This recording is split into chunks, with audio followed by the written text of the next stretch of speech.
Hi, everybody. Welcome back again. We are with Astrology Victoria. My name is Dulcie, and I'm with my co-host, Tatiana. Always super happy to see you all again to give you more astrological insights and your astro weather reports. So, Dulcie, what are we covering today? So today we are covering the third week of December. We have videos up covering the first and second weeks of December. So now we are on to week 3. If you have not watched week 1 or 2, it's recommended to see what's been going on because the energy carries on like transitionally, so you understand more of the context and then can better navigate what's coming up. And so we'll leave links below or somewhere for you to see the videos. Yeah, just because a transit happens on a certain day doesn't mean that the energy is only for that day. It's usually a few days ahead and a few days after. Yeah, so let's jump straight into our third week. Let's do it. We do want to hear your comments on how you have been feeling the month. What has been going on for you. And remember that everybody gets impacted differently depending on your own particular birth chart. So in order to know how this will impact you, you will need to know what signs or what houses the energy is playing out for you. So it's very important that you go back to that. And for that, you can watch our educational videos as well, where we talk about the chart and like basic astrology, especially if you're just a beginner. So, well, this is it. Let's go into the third week. Dulcie? Let's do it. Oh, yeah, this is. First of all, a recap of what we're coming from. We have been coming from an intense periods of reevaluation of maybe relationships, power dynamics, plowing ahead, having maybe a little bit of confusion in your path, and then suddenly starting to get clear, leaving beliefs behind. Like it's a lot of the themes of December, new adventures, new possibilities, and at the same time, reviewing things around relationships, power, money. And at the same time, we're having also ramping up of an intense energy of being non-conformist with authority, as there is Uranus wanting to break free, Saturn squeezing. This is the final round. So this is like of amping up maybe a lot of tension and that desire to finally be free. So there's a lot of these themes are kind of dragging on from December. So now starting this third week of December, we'll have an interesting conjunction of Mars to the South Node. So the South Node usually represents that, like in evolutionarily, that's been left behind so that we can move forward with the next what's in the next evolutionary spiral. And in ancient astrology, we talk about the tail of the dragon and the head of the dragon. So maybe Dulcie, you would want to talk a little bit about the South Node and North Node since you do a lot of the Hellenistic ancient astrology. Sure. I think the tail of the dragon is based on Vedic astrology, but Hellenistic astrology has a very similar sort of idea about it. Essentially, the North Node, which is down in Gemini, you can see, I've lost my mouse, so I can't point to it, but down in the sign of Gemini, that's the North Node, and that's the head of the dragon. The dragon has been severed in half and can never be satiated. Essentially, it's always hungering for more and more, trying to accumulate more things. And the tail of the dragon is letting things go. And so the symbolism is kind of, the North Node is associated with, as Achyuta, my teacher, Achyuta Bhavadas explains, the North Node is about increase for better or worse, and the South Node is about decrease for better or worse. So accumulating more things, increasing things with the North Node, and with the South Node kind of letting things go, and things are decreasing. Whether it's good or bad is dependent on the situation. In evolutionary astrology, we talk about that, where we're heading, the points of destiny that are moving us, like evolutionary forces that are pushing for always towards more, which is essentially the same meaning.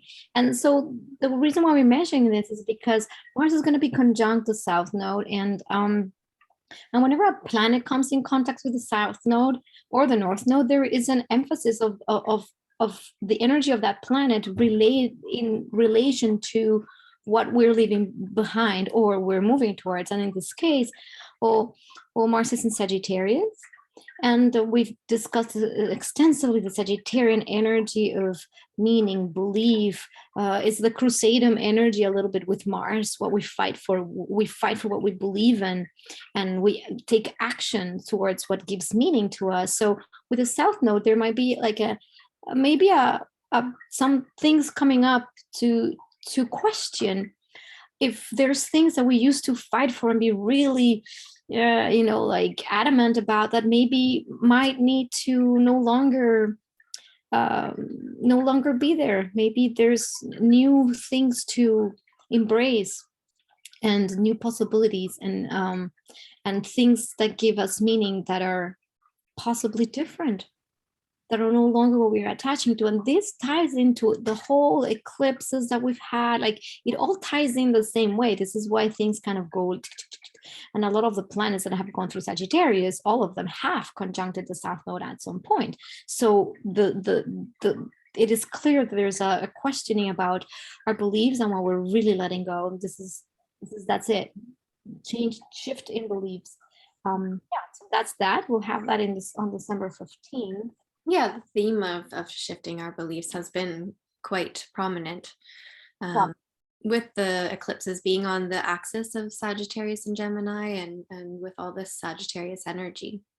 And with Mars being conjunct the South Node, I can also see that as a little bit of perhaps the loss of energy or direction for the time being. As our beliefs are shifting, we're not quite sure what we're fighting for. We might be taking a pause to think, am I going in the right direction? Is this really what I believe? Do I really want to fight for this?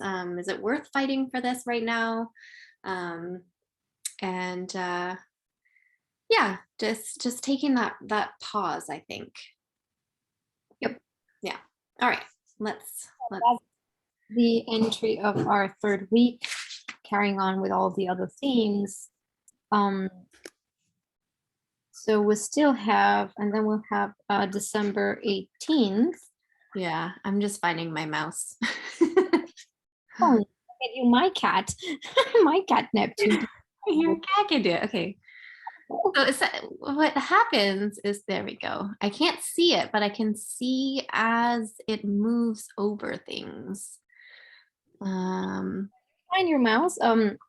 I'll give a little bit of, we still have this very intense conjunction of Pluto to Venus. So if you did not watch the previous video, a lot of energy, like passion, maybe power, in important relationships is in Capricorn. Go for what you want, how you're dealing with power or value or money. Like, all this is being transformed, and it could be transformed in an amazing way, or maybe in a not so good way. So be careful with manipulation and control. Maybe those themes are also crumbling. So that's also very powerful. Even this week, it's going to be powerful for the whole, like for 2 months, it's going to be kind of in the forefront. So pay attention to relationships and people you associate with, and that will advance you forward, and if these are the right things for you or if they're not. And depending on that, you might need to release, relinquish, or transform the way you see, you value things. So that's a little bit of that Venus. And because it begins its retrograde, so I believe at the 26th degree of Capricorn, the retrograde pulls the energy back, always inward, and things from the past or ways of dealing with things previously are shown. So again, it's a retrograde. Maybe people, relationships from the past come in, or the way we used to deal with relationships in the past, or the way we used to deal with money, value, or things we actually want and like and love. And all of that might come in for review.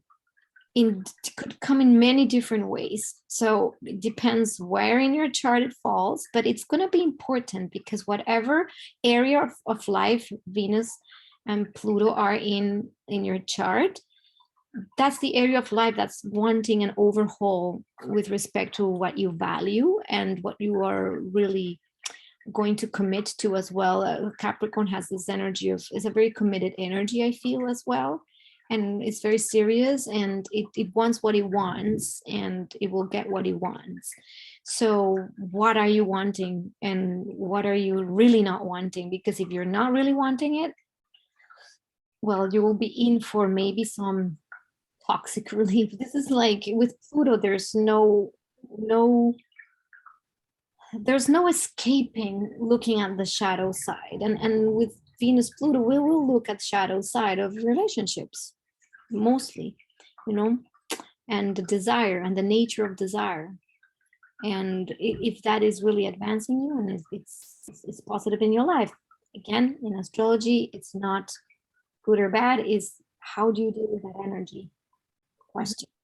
So that's the Venus retrograding, which will be retrograding until January 29th. So you see, it's like a full month and a little bit of this reviewing and seeing if after the retrograde, when it goes back direct, there's some action taken.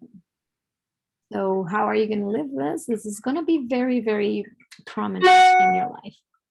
I do think this is going to be a pretty powerful transit, just because it's right with Pluto. And she passes Pluto 3 times, going direct and then retrograding back over it and going direct again. So whatever changes that are made are going to be pretty significant, I believe. Pluto isn't just a casual kind of, shift. It's a transformation. So I'm very curious to know how this plays out in people's lives. So yeah, definitely please comment after this and let us know how this goes for you. Yeah, did you want to say anything else about this? I think this is like, we've been talking about Venus and Pluto for a while as well, but yeah, mentioning these things. And again, also what maybe there's powerful people that may come into your life to help you move forward. And that's also something to be valued and recognized as well. And the catch here is to see or to recognize if it's really truly what you want and value, or if it's something that you're precisely needing to let go of, like the desire or the attachment to certain power symbols or status symbols. Maybe that's part of it. Maybe the what you value now is completely different, and then move towards that and align with that. I think it's tough to tell, because there's so many possibilities with these energies, and every person is different and will live it differently. For me, I know that in my particular chart, it's in the 2nd house, and I know it's been going on, like it's been big, the 2nd house, as Pluto has transited over Capricorn for like a long time already. It's like transforming literally everything that I value, like completely from even the way I do any kind of relationship, and basically transforming the self-worth. And for me, it's really big. And well, that's in my personal chart, like it's the 2nd house. But for everybody's, it could be different. It could be completely transforming your partnerships. It could be completely transforming the way you live in community. It could be completely transforming your career front, of where you're supposed to be here in the world. It could be transforming your identity, like who you are, even your body, So that's why we're very curious about what is being transformed for you, and what are you committing to move forward that will be long lasting, Capricorn, that you will build upon. So we're destroying what doesn't work anymore to build a new way of relating. So yeah, that's that. So I do find it funny that we had mentioned before about the full moon in Gemini, how we weren't sure that it was going to be such a drastic event, because it seems my slideshow has skipped over it. So that was on December 18th. Oh yeah. And then the 19th is the Venus retrograde. So on that note, the full moon in Gemini is happening on December 18th, and I'll just circle here the moon. And yeah, in my opinion, the full moon in Gemini is all about like, lots of communication and running back and forth and exploring lots of different things here and there. And to me, I see this as right before Christmas for a lot of people who celebrate. So there will be a lot of running around, shopping, and going back and forth in the community, communicating with friends and family, and yeah, changing, yeah. just the back and forth and a busyness energy. Yeah. Yes, I think that's like quite accurate with this, like the Gemini for sure is always about many things, it's light, is and at the same time we're having all these other energies, right, with this full moon. So I don't see it as that prominent per se, but we'll have all this backdrop of other intense energies coming up as well. And particularly as we're amping up the Saturn Uranus square, which is going to be like perfecting very soon after. And this amping up of a lot of tension could be more lockdowns. It could represent more like restrictions, more extreme restrictions. So we're going to have that at the same time, maybe people having to adapt to that, people wanting to a lot of social unrest and non-conformism. And because this square is already almost perfecting, it's like it's coming, and we've been feeling it all along. It's like in June or February, when we had again the lockdowns and everybody back to like now there's this new apparent virus thing and protests and everything that was at the same time. Yeah, go ahead about the virus thing. Protests, and then so we're going to probably see more of this, more protests against whatever government's not doing their job right or whatever. Protests against maybe more lockdowns or more shutdowns, like more restrictions. So we're going to probably see a lot of this in the social sphere at the same time as we're having this Venus Pluto, and at the same time we'll have this kind of Christmas time approaching, and so the full moon is going to have all these themes kind of in the mix. Yeah, and with full moons, it's heightened energy. The full moon itself is reflecting the other planets, the energy of the other planets, and kind of heightening that energy as well.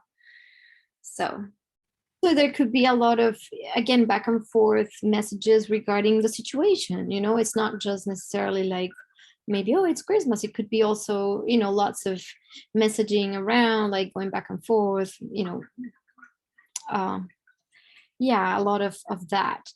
And the moon, this full moon is going to be trining Jupiter. So there might be also feelings of a lot of information being exchanged, like a lot. Possibility of also hopeful feelings as well, because the full moon is trining that Jupiter. There might be like hopeful feelings, and it's Christmas as well, right? So even if we're in the midst of these difficult times, there might be this kind of sense of like, okay, well, there's home, there's friends, there's family. There could be that too, right? That's part of that Jupiter trining the moon and the full moon, which for me means a lot of that, like good heart, warm feelings, right? Jupiter makes things warmer, nicer, hopeful. So there might be that too, right? Maybe families trying to come together and sharing, starting to share those nice December times. So hopefully that's gonna override a little bit the other very stressful aspects. Yeah. Yeah. All right. Well, let's move on to, so we covered the Venus retrograde. Check. All right. So December 20th, we have a few things happening. We have the Sun sextile Jupiter, Mercury trine Uranus, and Saturn square Uranus. Oh, wow. The Saturn square Uranus, as we said, is perfecting. We just talked about it, and that's what's going to bring. The Mercury trine Uranus usually could bring like flashes of inspiration or ideas, or, like suddenly if you were kind of not seeing clearly, and Mercury now it's in Capricorn, and we have the Sun that it will ingress Capricorn also very, very soon. As the energy turns into Capricorn, we might have a little bit more of like a clear, more grounded sense of reality, basically. And reality can seem many ways as like what the reality you want to create within the framework of what's going on, and how you can actually like actualize that. And like get down to business, roll up your sleeves and let's see how we can practically have a plan, because in Capricorn there's a plan. There's always a plan. So with this energy there might be a plan of action to actualize all this previous December energy of dreaming, thinking, hopeful energy, more spiritual energy, and maybe now there's a little bit more of a plan of action, and there might be a little bit more seriousness as well. And I always think with anything in Capricorn, there's this sense of new structures of like government. There's a lot of maybe governance or self-governance. It could be anything, right? It's more like there's a sense of more present, like things that need to be done the right way. That's a very Capricornian thing and energy. That's how I feel it. And with the Mercury trine Uranus, there might be these flashes of ideas or inspirations that just might be like the right solutions for a problem. We might find actual, real, possible, plausible solutions that come to solve a lot of the problems we've been having, either in our lives personally, or maybe there's massive breakthroughs or solutions to I don't know, solving something. On a greater scale. And then there's maybe new things that are coming. Uranus brings all this revolutionary thinking, and this literally, like Mercury Uranus, is revolutionary thinking. So with that we might come up with ideas or plans that are brilliant and that are pushing forward something actually sustainable and actualizable for our lives. Could be that. I could see that, especially between the Capricorn and the Taurus signs. Capricorn could be some sort of information coming from the governmental structures, and it's some sort of revolutionary or some sort of unique announcement or way of thinking of something or way of solving something about some sort of Taurus like concept, food, or maybe a new way of growing food that was in the making and suddenly becomes like something very official, like okay, and then people, it could be that, right? Like or maybe even some rules or regulations around growing food, that it's more sustainable, and then there's maybe new laws passing as well. There could be a lot of these kinds of energies, especially having also the Sun sextile Jupiter. There might be again things, kind of positive energy. So maybe so as much as there is like realism, reality, groundedness, a very grounded energy of things that are becoming to be really they're becoming tangible. There's some kind of also hopeful energy. So we might start, what my sense is that amidst this chaotic pandemic that everybody's like up to here and all these new things, and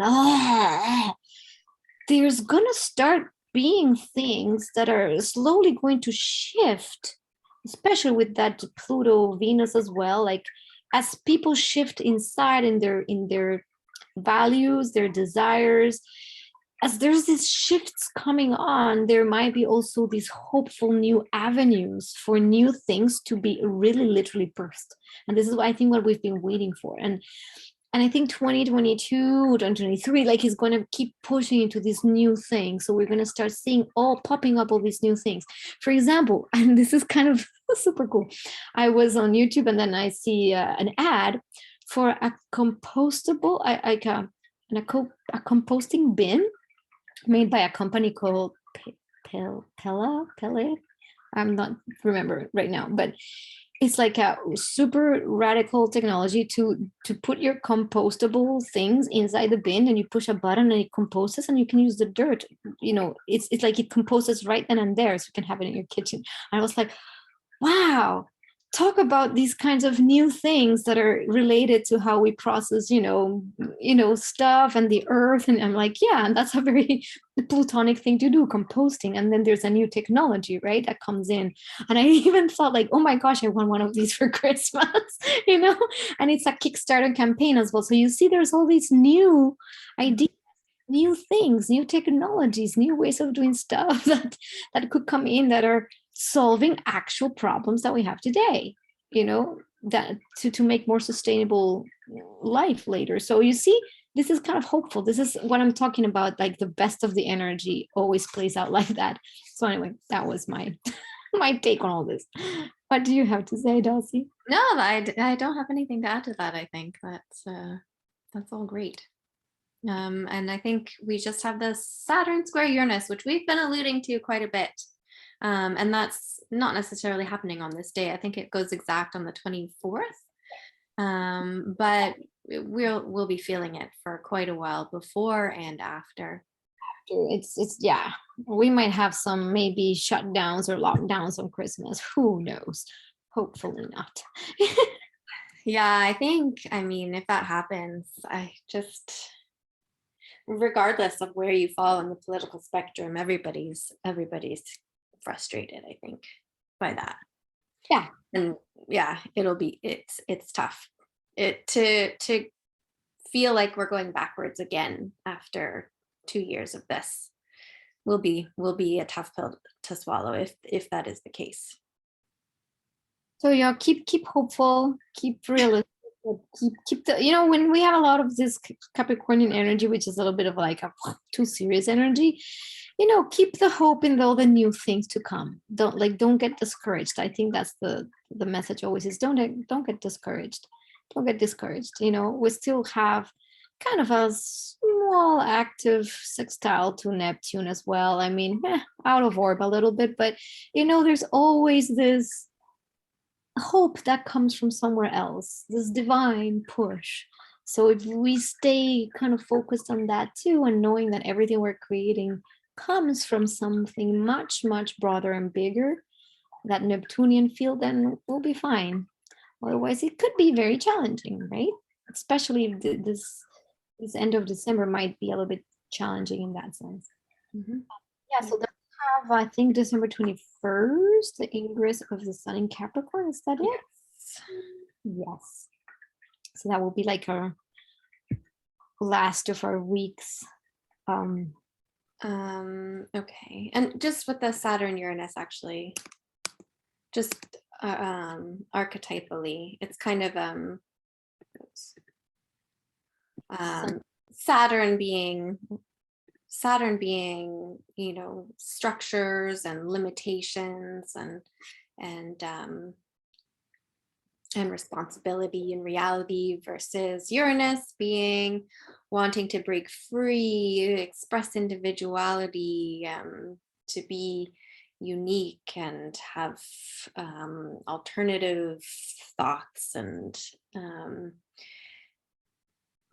it just, the tension between those two is a tough one, because we're partially wanting to break free, and there's also something that's holding us back. Or it's kind of a like a destabilizing change potentially too. Like the change that's coming could be mixed with resistance, even. It could go both ways. So it's an interesting energy to kind of navigate, but we've navigated it twice before. This is the third time that we're going through this, so it's definitely manageable. Yeah, we became good at it, like how to deal with the. Oh,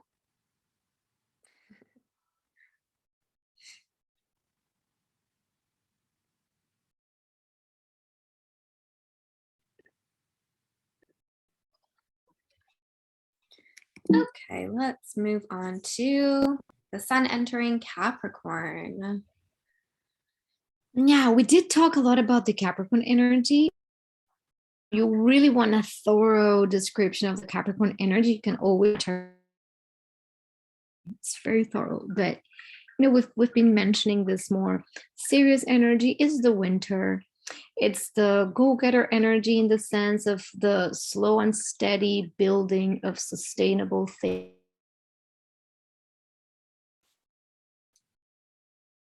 And go that comes from water and climbs the mountain all the way to the top, and that requires effort, consistency, focus. It's goal oriented. It's more serious. It's down to business.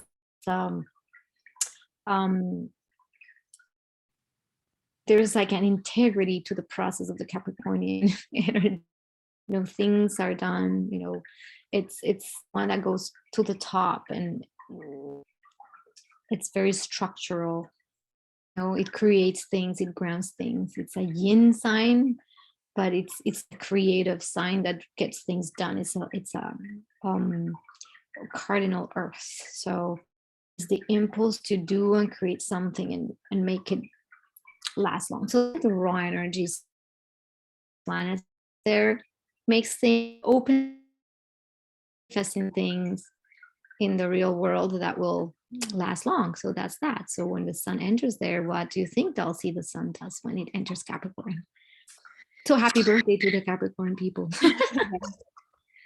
Yeah, it's about finding security and practically solving problems, and like you said, working to achieve something, having a goal in mind and not stopping until it's achieved. And it's kind of, it has that more cold kind of feeling where it's not about emotions and feelings and lovey-dovey things.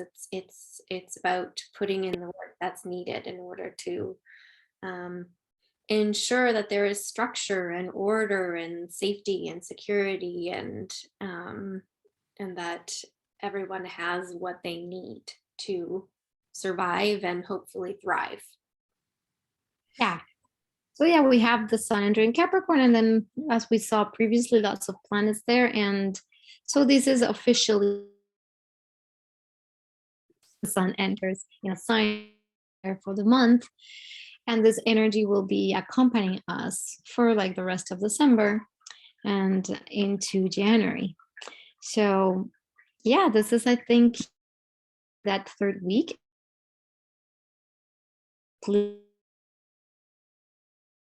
End of the month of December. And please feel free to share, like, subscribe, tap a little bell, awesome YouTube things.